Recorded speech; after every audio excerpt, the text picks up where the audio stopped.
तो कहानी शुरू 4 जून 1987 से होती है, जहाँ पर हम एक लड़के को देखते हैं। उसके अंदर एक शैतानी आत्मा आई हुई थी। वहाँ पर फादर, जिनका नाम गैब्रियल था, वो उस लड़के का इलाज कर रहे थे। वो आकर उस लड़के के अंदर आए हुए शैतान से पूछते हैं, तुम कौन हो? जिस पर वो कहता है कि मैं एक डीमन हूँ। फादर गैब्रियल उससे उसका नाम भी पूछते हैं, पर वो डीमन अपना नाम नहीं बताता। फादर कहते हैं कि इस लड़के का पीछा छोड़ दो, और पिक जो वो वहाँ पर लाए हुए थे कहते हैं कि अगर तुम सच में डीमन हो तो मुझे इसके अंदर जाकर दिखाओ। वो डीमन ऐसा ही करता है, उस लड़के के अंदर से निकलकर पिक के अंदर चला जाता है। ऐसा होते ही फादर गैब्रियल उस पिक को गोली मार देते हैं और डीमन भी भाग गया था, और वो लड़का भी ठीक हो जाता है जिसके अंदर पहले डीमन था। यहाँ पर ये बात तो साफ थी कि फादर गैब्रियल बहुत ही माहिर प्रीस्ट थे। इसके बाद चर्च की काउंसिल में एक मीटिंग होती है जिसमें फादर गैब्रियल को बुलाया गया था। वहाँ पर सभी फादर गैब्रियल से पूछते हैं कि 4 जून को तुमने उस लड़के का एक्सॉर्सिज्म क्यों किया, उसके अंदर से डीमन को क्यों निकाला, जबकि तुमने किसी की इजाजत भी नहीं ली थी। ये सब उसी एक्सॉर्सिज्म की बात कर रहे थे जो हमने अभी कहानी के शुरू में देखा था। फादर सबसे कहती हैं वो दरअसल कोई एक्सॉर्सिज्म नहीं था, बल्कि उस लड़के को दिमागी बीमारी थी। वो ऐसा समझ रहा था कि उसके अंदर डीमन का असर है, पर ऐसा कुछ नहीं था। यहीं पर मीटिंग में एक फादर कहते हैं कि जरूरी नहीं हर इंसान के अंदर डीमन हो। हमारे पास जो भी केसेस आते हैं वो ज्यादातर दिमागी बीमारी के बारे में होते हैं। बस कुछ ही केस ऐसे होते हैं जिनमें हमें डीमंस का सामना करना पड़ता है। यहाँ पर फादर गैब्रियल उसकी बात सुनकर गुस्से में आ गए थे। वो कहते हैं तुम आखिर चाहते क्या हो? तुम यही चाहते हो कि मैं अपने ओहदे से हट जाऊं? वो कहते हैं इस तरह की बात करके तुम सभी फादर्स की पोजीशन को खत्म करना चाहते हो। तभी यहाँ पर एक फादर गैब्रियल के केस में मरी हुई एक लड़की का जिक्र करता है। गैब्रियल को इस बात पर और ज्यादा गुस्सा आ गया था। वो इस मीटिंग को छोड़कर चले जाते हैं। इसके बाद अगले सीन में हम एक लड़की जूलिया को देखते हैं जो अपने छोटे बेटे और बेटे के साथ अमेरिका से स्पेन आ रही थी। असल में 1 साल पहले जूलिया के हस्बैंड की मौत एक कार एक्सीडेंट में हो गई, जिसमें उसका छोटा बेटा भी उस वक्त अपने डैड के साथ था। जूलिया का बेटा हेनरी उस एक्सीडेंट में तो बच गया, मगर उसके हस्बैंड की मौत हो गई। उस वक्त से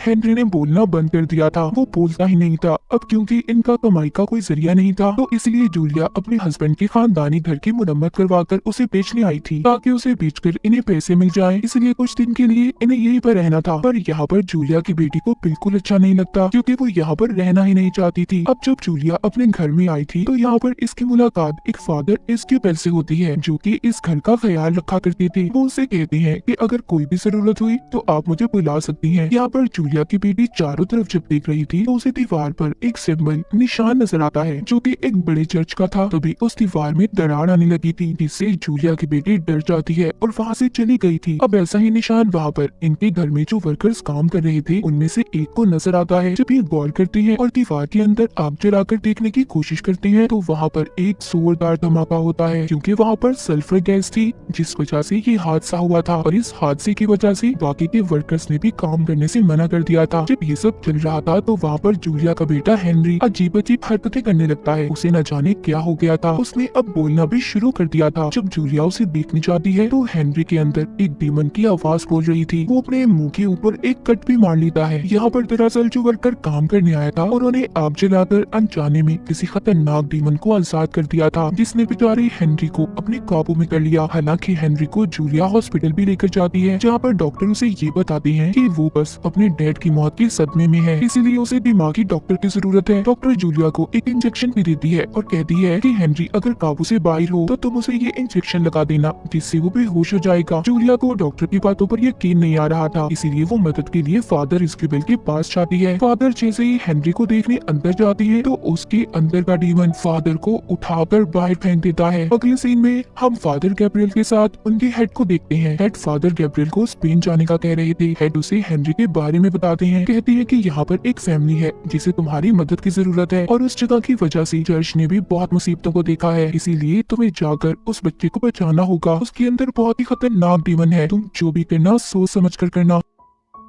फादर गैब्रियल अब अपने हेड के कहने पर जूलिया के घर पर पहुंच जाते हैं, पर वो इस बात पर हैरान थे कि हेनरी के अंदर जो डीमन है उसने चर्च का क्या नुकसान किया था। फादर गैब्रियल अब जूलिया से कहते हैं कि मैं हेनरी को देखना चाहता हूँ। जब ये उसके पास जाती है तो हेनरी के अंदर का डीमन उन्हें देखकर हंसने लगता है और कहता है आ जाओ, मैंने तुम्हें यहाँ पर बुलाना था। फादर गैब्रियल तभी उसे एक निशान दिखाते हैं, जिससे हम हेनरी की आंखों में डीमन की आंखों को भी देख पा रहे थे। जब वो उससे उसका नाम पूछते हैं तो डीमन अपना नाम बताने से मना कर देता है। दरअसल यहाँ पर किसी भी डीमन का नाम पता चल जाए तो एक्सॉर्सिज्म जादू करना आसान हो जाता है, इससे जल्दी डीमन काबू में आ सकता था। यहाँ पर हेनरी के अंदर का डीमन गैब्रियल को डरपोक फायर बुलाता है। दरअसल गैब्रियल पहले आर्मी में था और एक जंग में वो लड़ाई से हट गया, मगर इस बात से गैब्रियल को कोई फर्क नहीं पड़ रहा था। तभी हेनरी अपने मुंह से एक मरा हुआ परिंदा निकालता है, जो देखकर गैब्रियल थोड़ा परेशान हो गई थी। वो बाहर आकर एस्क्यूबेल और जूलिया को बताते हैं कि हेनरी के अंदर कोई बहुत ही खतरनाक डीमन है जो बहुत ज्यादा ताकतवर भी है। उसका एक्सॉर्सिज्म उस पर जादू करना आसान नहीं है और अगर हमने जल्दी कुछ न किया तो हेनरी की जान को भी खतरा हो सकता है। फादर गैब्रियल बताते हैं कि हेनरी को अपनी डैड की मौत का सदमा था, जिसका फायदा डीमन ने उठाया, पर ये समझ नहीं आ रही थी कि डीमन हेनरी के अंदर आकर आखिर करना क्या चाहता था। उधर डीमन जूलिया की बेटी को भी डराता है। उसके मरे हुए डैड यानी कि जूलिया के हस्बैंड की आवाज में वो सिर्फ फोन पर बात कर रहा था। यहाँ पर डीमन ने अपना काम करना शुरू कर दिया था। उधर एस्क्यूबेल और गैब्रियल मिलकर हेनरी का एक्सॉर्सिज्म करने की तैयारी कर रहे थे। जब ये दोनों उसके पास जाते हैं तो डीमन इन्हें इनकी पिछली जिंदगी के बारे में बताता है। वो गैब्रियल से कहता है तुम्हारी वजह से एक लड़की की जान गई, और एस्क्यूबेल से कहता है कि तुम प्रीस्ट होना फिर भी गलत काम करते हो। ये बात सुनकर एस्क्यूबेल हेनरी का गला दबाने लगता है। गैब्रियल उसे रोकता है, इस वजह से इनका एक्सॉर्सिज्म भी पूरा नहीं हो पाया था। अब बाहर आकर एस्क्यूबेल अपनी कहानी गैब्रियल को बताता है। कहता है कि मुझे एक लड़की से प्यार हो गया और वो नहीं जानती थी कि मैं एक प्रीस्ट हूँ और हमारे बीच बहुत कुछ गलत हुआ, पर जब मुझे एहसास हुआ मैंने उसे छोड़ दिया और अपनी जिंदगी प्रीस्ट बनकर गुजारने का फैसला किया। इसलिए वो डीमन मेरी कमजोरी का फायदा उठाना चाहता है। उसे फादर गैब्रियल को अपने दिल की बात बताकर काफी अच्छा हल्का महसूस हो रहा था। अब बारी थी गैब्रियल की। वो बताते हैं कि जब जंग के दौरान मेरे सारे साथी मर गए तब मैंने प्रीस्ट फादर बनने का फैसला किया। मेरे पास तब सबसे पहला केस एक लड़की का आया। उसको किसी डीमन ने अपने काबू में किया हुआ था,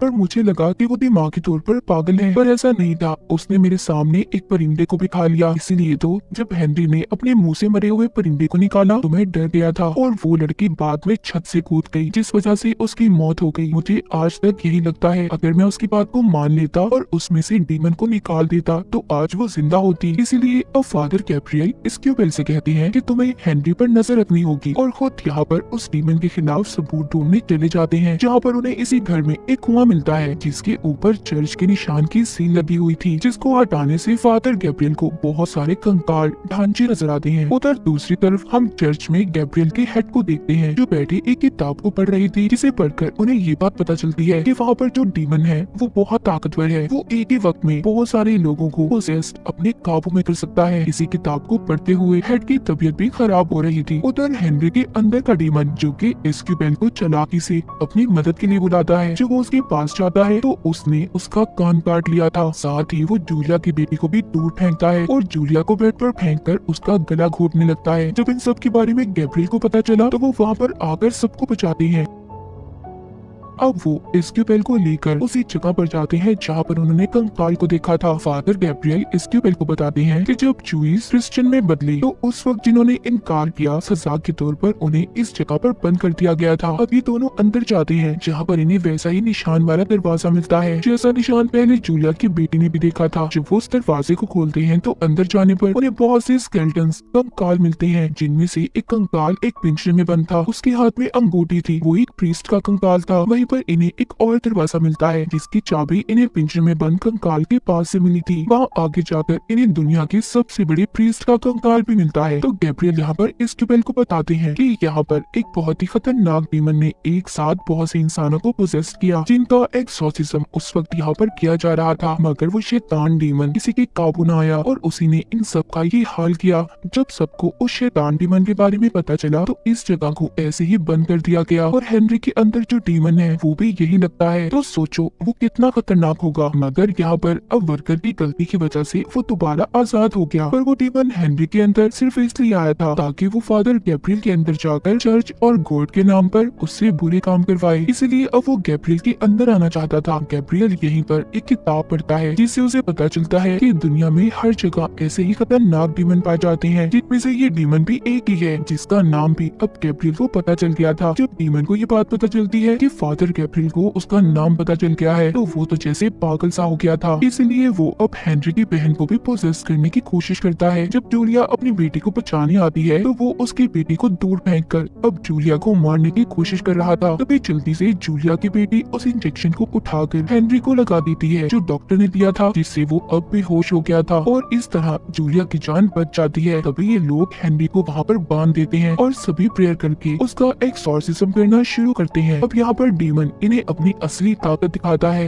वो जूलिया की बेटी को पोसेस कर लेता है जो देखते ही देखते छत की सीलिंग पर चढ़ गई थी। वो जूलिया को मारने की भी कोशिश करता है। डीमन गैब्रियल से कहता है कि अगर तुम मेरे सामने अपने घुटने टेक दोगे तो मैं सबकी जान को छोड़ दूंगा। गैब्रियल जब सबकी जान खतरे में देखता है तो वो डीमन की बात को मान गया था, जिससे वो डीमन सबकी जान को छोड़ देता है। इस बात का फायदा उठाकर इस्क्यूबेल जूलिया और उसके बच्चों को जल्दी से यहाँ से जाने का कहता है और खुद यहीं पर रुककर फादर गैब्रियल की मदद करने का फैसला करता है। अब डीमन हेनरी को छोड़कर फादर गैब्रियल के अंदर आ गया था। फादर खुद को फांसी लगाकर अपनी जान देना चाहते थे क्योंकि वो जानते थे कि डीमन पता नहीं उससे क्या क्या गलत काम करवाएगा, पर डीमन ऐसा नहीं करने देता। गैब्रियल को खून की उल्टी आ रही थी, इसलिए ये अब उसी एक्सॉर्सिज्म वाली जगह पर जाकर खुद को जलाकर मारने की कोशिश करती हैं। इसी बीच इस्क्यूबेल भी वहाँ पर पहुँच गया था जो मंत्र पढ़कर एक्सॉर्सिज्म को शुरू करता है, पर तभी उधर डीमन उसके सामने उसी लड़की को ले आता है जिससे इस्क्यूबेल प्यार करता था। वो लड़की खून में नहाई हुई थी, वो उसे मारना शुरू कर देती है। उधर दूसरी तरफ गैब्रियल के सामने भी डीमन उसी लड़की को लाकर खड़ा कर देता है जिसकी गैब्रियल की वजह से मौत हुई थी। इस्क्यूबेल यहाँ पर उस लड़की के सर पर जब क्रॉस का निशान रखता है जिससे उसका जिस्म फट गया था, अब ये गैब्रियल को भी देता है। इस तरह वो लड़की भी गैब्रियल से दूर हो गई थी, जिसके बाद दोनों इस्क्यूबेल और गैब्रियल मिलकर एक्सॉर्सिज्म को शुरू करते हैं और उस डीमन को उन्होंने हेल यानी कि नर्क में भेज दिया था। वहीं पर गैब्रियल की हेड की तबीयत भी ठीक हो गई थी। वो अब दोनों को बुलाकर शाबाशी देते हैं। तभी वहाँ पर एक और फादर आते हैं जो बताते हैं कि अभी भी 199 जगह ऐसी हैं जहाँ पर ये शैतानी डीमन पाए जाते हैं। तुम्हें जाकर इन्हें खत्म करना होगा। और इसी के साथ ही कहानी यहीं पर खत्म हो जाती है।